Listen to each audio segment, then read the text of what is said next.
Assalamualaikum warahmatullahi wabarakatuh. Yang terhormat dosen penguji uji kinerja PPG dalam jabatan tahun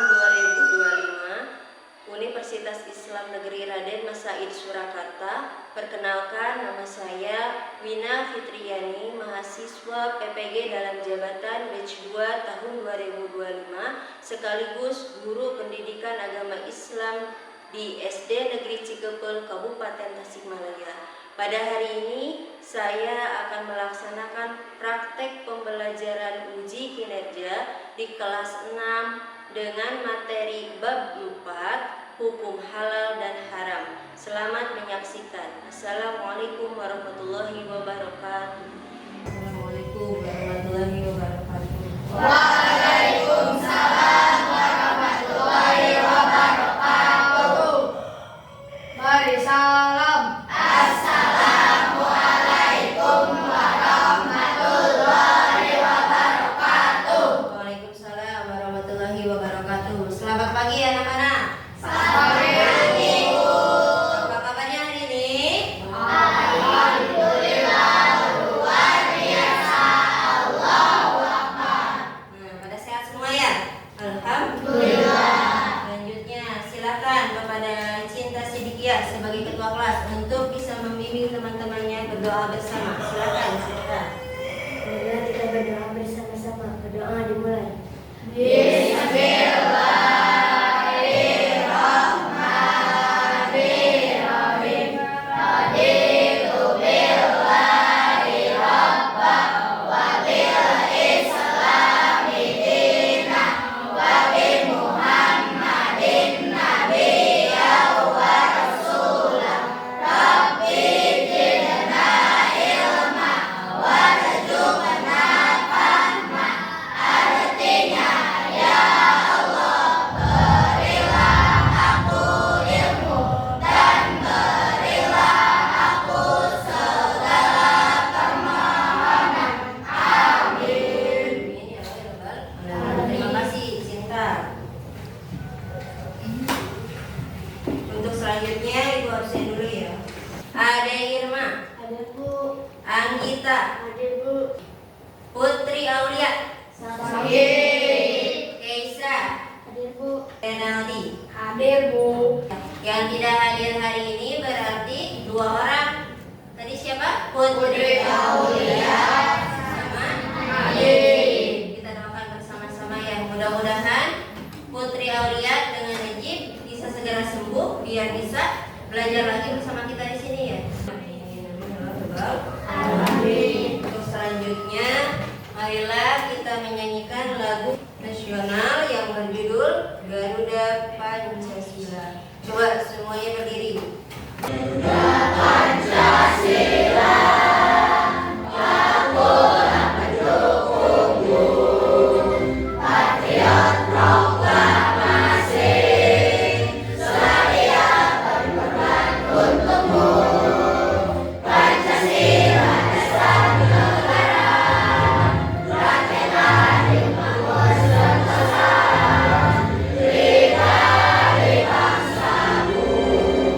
Ayo maju,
makanan yang halal. Kalian harus bisa menentukan ayat yang menjadi hukum halal dan haram. Apakah kalian pernah melihat label halal pada kemasan? Apakah semua makanan di toko bisa dimakan? Kenapa? Karena tidak semua makanan itu halal. Karena tidak semua makanan itu halal. Kalau semisal ada makanan yang viral, kalian belum tentu nih bahan-bahannya apa saja. Apa kalian akan langsung mencoba? Kenapa? Karena tidak tahu proses pembuatannya. Nah, karena tidak tahu proses pembuatannya, bahannya apa saja. Ya, lalu ibu tanya lagi, kenapa dalam Islam kita itu dilarang untuk memakan makanan yang haram? Karena berdosa. Ya, karena memakan makanan haram itu perbuatan dosa. Sekarang coba kalian perhatikan video. Logo halal menandakan bahwa makanan tersebut telah dijamin halal atau boleh dikonsumsi.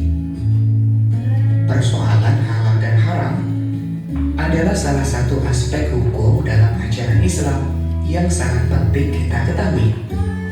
Halal dan haram merupakan batas antara yang hak atau benar dan yang batil atau salah. Definisi halal dan haram. Secara umum, halal adalah segala sesuatu atau kegiatan yang diizinkan atau dibolehkan oleh syariat Islam untuk digunakan atau dilaksanakan. Sedangkan haram adalah sesuatu atau kegiatan yang tidak diizinkan, tidak dibolehkan, atau dilarang untuk digunakan atau dilaksanakan. Dasar hukum halal dan haram. Yang pertama adalah Al-Quran. Al-Quran adalah sumber hukum utama dalam ajaran Islam.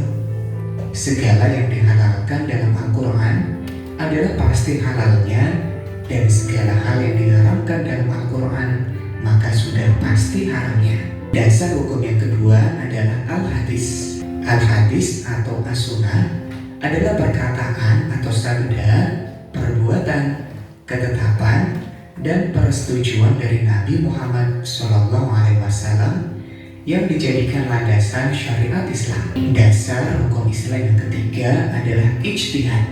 Ijtihad adalah pengerahan segala upaya, pengetahuan, kemampuan, terutama kemampuan daya pikir yang dimiliki para mujtahid untuk menggali dan menemukan hukum-hukum syariat. Siapa yang berhak melakukan ijtihad dan memberikan fatwa? Orang yang bisa melakukan ijtihad hanya para ulama yang memiliki syarat mujtahid. Di Indonesia, ulama yang tergabung dalam Majelis Ulama Indonesia yang bisa berijtihad dan memberi fatwa atas hal-hal yang dipertanyakan oleh masyarakat tentang boleh tidaknya sesuatu dalam hukum Islam. Oke, setelah kalian menonton video ini, coba tadi materinya menerangkan tentang apa? Menjelaskan tentang halal.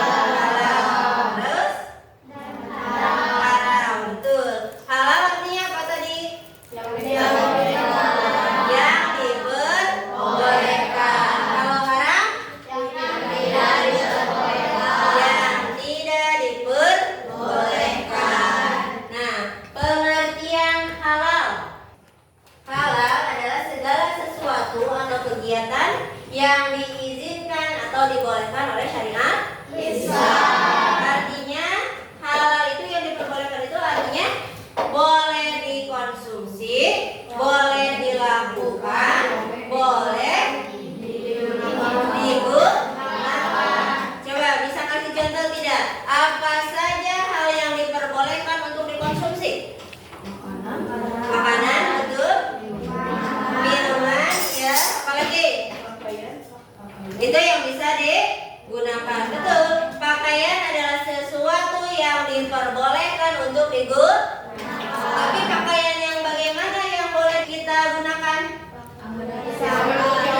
Pakaian yang bisa menutupi aurat. Nah, dalam Kamus Besar Bahasa Indonesia, halal artinya diizinkan atau diperbolehkan. Ada bagi tubuh, bagi akal dan jiwa. Nah, segala sesuatu yang baik untuk jiwa, akal dan tubuh itu semua diperbolehkan oleh Allah Subhanahu wa Ta'ala. Hukumnya halal. Contohnya apa yang diperbolehkan untuk dilakukan? Ya, sholat ya. Karena sholat itu akan menenangkan jiwa. Sholat adalah sesuatu yang bisa menenangkan jiwa. Selanjutnya, pengertian haram. Haram adalah apa tadi? Sesuatu yang tidak diperbolehkan oleh syariat Islam.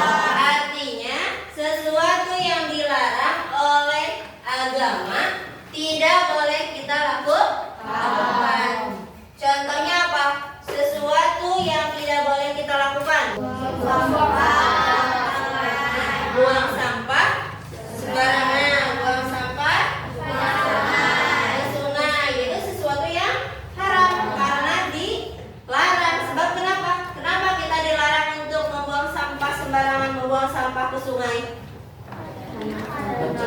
Nah, karena mencemari lingkungan, mencemari air, benar, dan bisa mengakibatkan bencana. Satu faktornya ya, terjadinya bencana alam adalah dengan ketidakbaikan kita kepada alam. Itu salah satunya tadi, membuang sampah sembarangan. Membuang sampah sembarangan ini sangat dilarang untuk dilakukan karena dapat membahayakan, ya, bisa menjadi madarat, mengakibatkan kerugian kepada kita.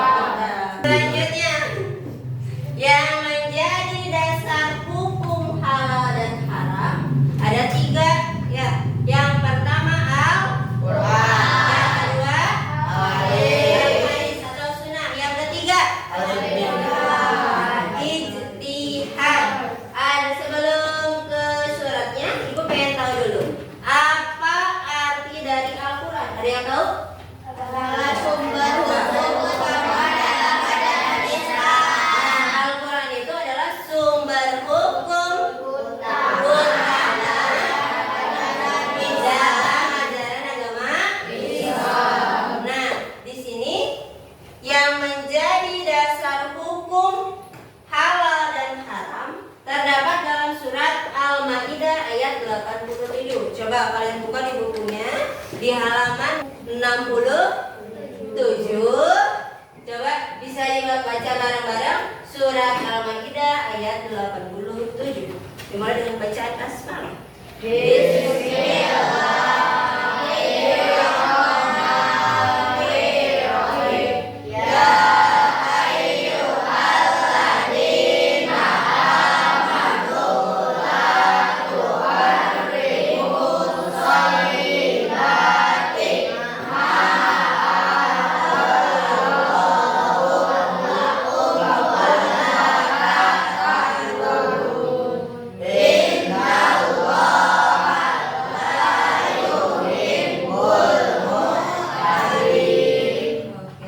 artinya, wahai orang-orang yang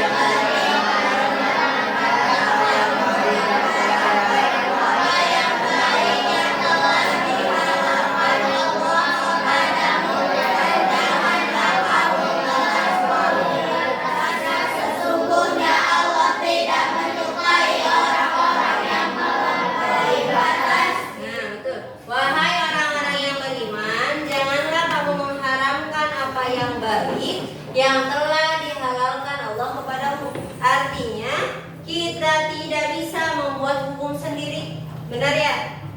Semuanya sudah diatur oleh Allah, oleh Al-Quran. Apa yang halal itu berarti halal, dan apa yang haram berarti itu haram. Semuanya sudah jelas.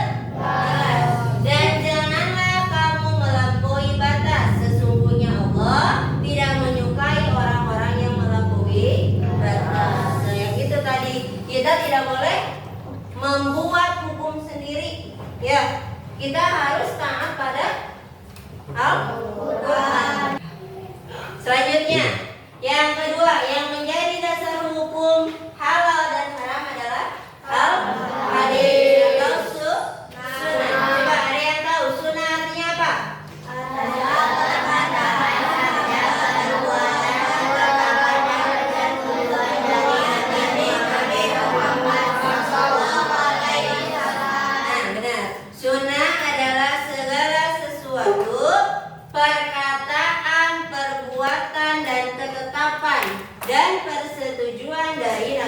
Muhammad SAW yang dijadikan sebagai landasan syariat Islam. Oke, di sini Rasulullah Shallallahu Alaihi Wasallam bersabda yang diriwayatkan oleh Hakim dan Bazar. Coba kalian bacakan dulu. Artinya apa yang Allah haramkan dari kitab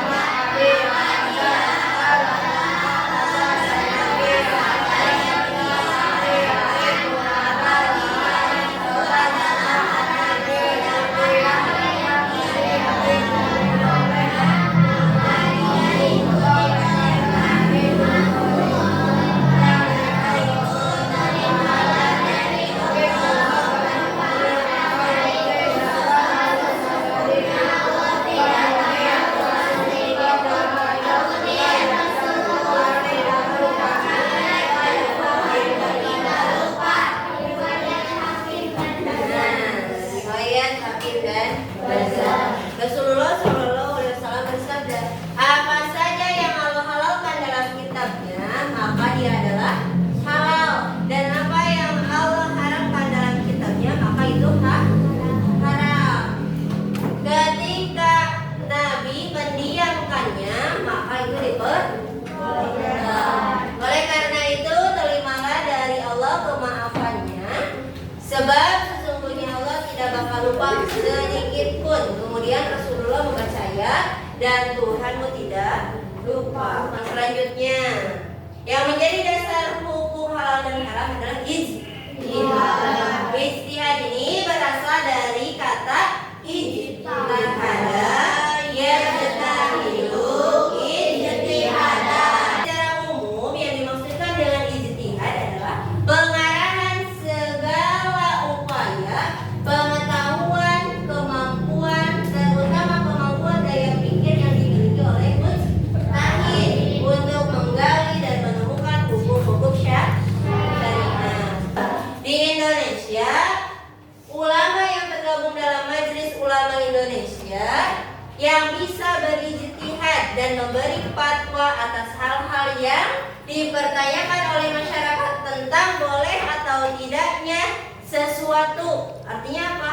Jadi para ulama ini nih yang bisa menentukan halal dan haram, yang bisa menentukan bahwa hukum ini diperbolehkan atau tidak diperbolehkan. Tapi ulama yang bagaimana yang bisa menjadi mujtahid, yaitu orang-orang yang bisa atau mempunyai daya pikir yang bagus, ya, yang memiliki kemampuan untuk bisa menentukan hukum halal dan haram. Nah, di MUI ini para ulama ini lebih banyak mengaitkan hukum halal dan haram pada makanan, obat-obatan, minuman, dan bahan-bahan yang digunakan untuk umat Islam. Artinya segala sesuatu makanan atau segala hal yang kita konsumsi. Oke, sebelum Ibu lanjutkan ke materi selanjutnya, apakah ada yang ingin ditanyakan? Oke, Rena, mau bertanya apa? Bu, kalau ada ikan mati di kolam, apakah boleh kita konsumsi? Nah, bagus pertanyaannya. Kalau ada ikan di kolam yang mati, bolehkah kita konsumsi? Jawabannya adalah boleh. Itu diperbolehkan dikonsumsi oleh kita karena hukumnya halal. Makanan ikan yang mati di kolam itu masih kita bisa konsumsi selagi masih segar, ya. Karena kalaupun busuk kita pasti tidak akan mau untuk memakannya, ya. Tapi kalau masih segar, kalau kita pengen konsumsi, itu hukumnya boleh. Diperbolehkan oleh syariat Islam. Hukumnya halal. Siapa lagi yang bertanya?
buah-buahan atau biji-bijian yang tidak membahayakan kesehatan. Banyak sekali buah-buahannya di sekitar kita. Ada apa aja?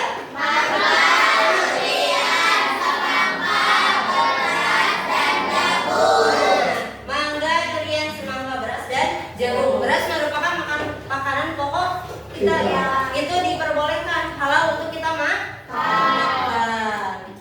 Selanjutnya, minuman yang bisa kita konsumsi atau minuman yang halal. Yang pertama ada air yang bersumber dari matahari. Coba bisa kita temukan di mana ini air yang bersumber dari matahari? Di mana? Di gunung, di pegunungan, benar. Yang kedua air yang ketiga air susu dari hewan ternak yang halal. Air susu dari hewan ternak yang halal. Contohnya air susu sapi, susu murni sapi. Itu boleh kita konsumsi. Yang selanjutnya adalah air yang berasal dari hasil produksi. Artinya ini air yang sudah dikemas, yang ada di toko-toko, yang boleh dikonsumsi asalkan ada label halal. Ada label halal. Artinya kalau ada label halal itu diperbolehkan. Selanjutnya, contoh minuman yang halal. Pada dasarnya ini semua minuman halal ya. Namun ada minuman yang dilarang dikonsumsi oleh kita, yaitu minuman yang memabukkan. Betul. Yang bisa merusak akal dan membahayakan diri. Nah, untuk yang minuman ini tidak dianjurkan, bahkan dilarang untuk dikonsumsi. Sebagai orang muslim, kita harus bisa menerapkan aturan yang telah ditetapkan Al-Quran, yaitu kita itu harus mengkonsumsi makanan-makanan yang halal. Nah, sampai sini ada yang ditanyakan? Tidak. Oke, selanjutnya ibu akan membagi kelompok menjadi 3 kelompok. Siap? Siap. Untuk yang ini kelompok 1, yang ini kelompok 2, yang ini kelompok 3. Nanti ibu akan kasih soal studi kasus yang harus kalian pecahkan. Ya, kalian nanti menjawab soal ini. Nah, kalian nanti cara pengerjaannya adalah secara berdiskusi bersama teman. Ya, kalian diskusikan apa jawaban dari pertanyaan yang ada di lembar soal ini. Ya, kalian kerjakan secara berdiskusi. Kalian boleh ya buka buku itu untuk mencari jawaban.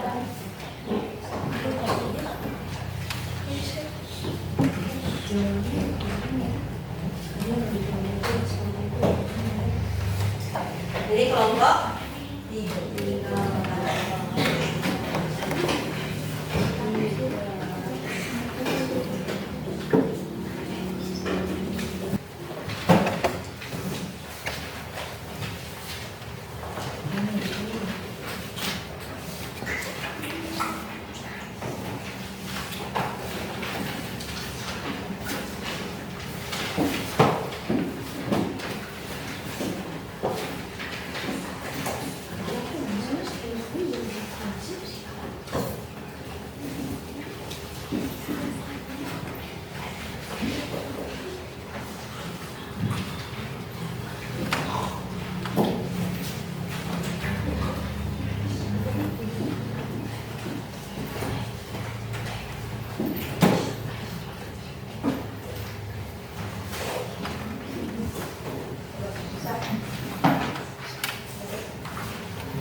Coba, ada yang mau bertanya? Ada yang masih belum paham? Oke, Nabil, apa nanti kenapa?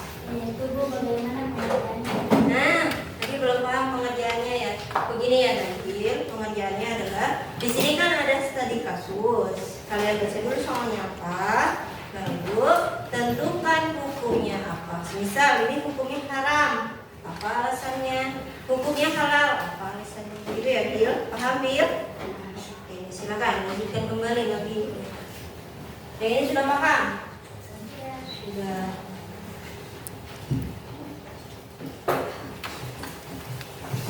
Sudah selesai? Kita kasih waktu dulu ya untuk yang belum selesai.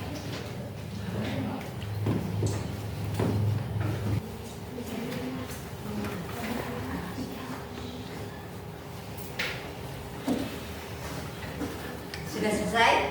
Sudah. Kelompok 1 sudah? Kelompok 2? Kelompok 3? Sudah yakin dengan jawabannya? Nah, selanjutnya adalah ini ya.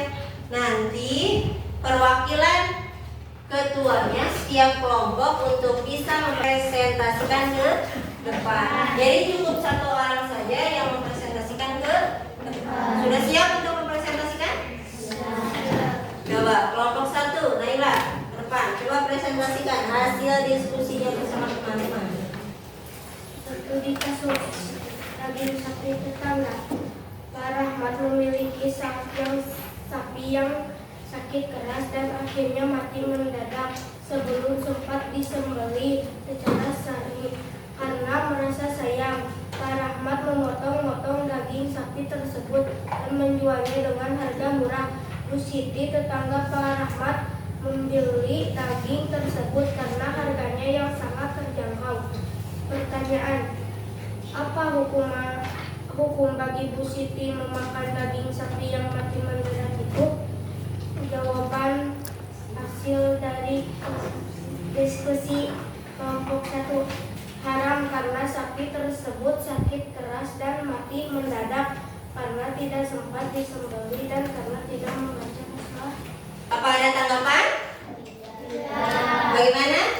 Presentasi dari kelompok 1? Bagus. Oke, kasih tepuk tangan untuk kelompok 1. Selanjutnya untuk kelompok 2, silakan Nabil sebagai ketua maju ke depan untuk mempresentasikan hasil diskusinya. Dari kasus Rina menemukan dompet tebal tergeletak di jalan saat pulang sekolah. Ia tidak berusaha mencari tahu pemiliknya. Selanjutnya, Risa menggunakan semua uang di dalam dompet tersebut untuk membeli berbagai macam minuman, makanan, dan minuman di kantin sekolah. Soal hukum bagi Risa memakan jajanan yang dibeli dari uang itu. Jawaban dari hasil diskusi kelompok 2, hukumnya haram karena ia menemukan uang yang bukan miliknya sendiri dan ia juga tidak mencari pemiliknya terlebih dahulu, melainkan ia langsung membelikannya. Apakah ada tanggapan? Bagaimana presentasi kelompok 2? Bagus. Oke, kasih tepuk tangan untuk kelompok 2. Selanjutnya, silakan untuk kelompok 3, Putra sebagai ketua untuk bisa mempresentasikan hasil diskusinya. Jika adalah seorang anak muslim yang sangat suka mengkonsumsi subsidi ikan hiu, ia mencari tahu dan mendapati bahwa tersebut tidak memiliki sertifikat halal. Namun jika beranggapan bahwa semua yang berasal dari laut itu halal kecuali yang membahayakan hiu, menurutnya hiu itu tidak membahayakan jika sudah dimasak. Hukum bagi jika mengkonsumsi subsidi ikan hiu yang merupakan hewan laut halal karena tidak semua hewan laut itu belum tentu bisa dimasak dan belum tentu halal dan Apakah ada tanggapan? Bagaimana penampilannya, hasil presentasinya? Oke, silakan duduk. Beri tepuk tangan untuk kelompok 3.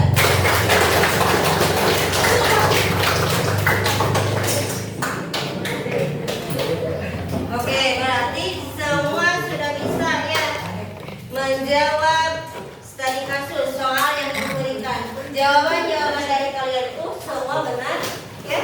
Semua sudah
Benar tidak?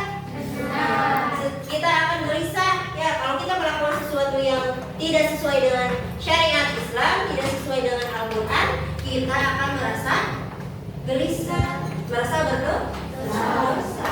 Untuk pertemuan selanjutnya kita akan membahas bab 5, yaitu jasa Khulafaur Rasyidin untuk dunia. Oke, berarti untuk pembelajaran hari ini sudah selesai. Terima kasih atas perhatiannya. Mohon maaf jika ada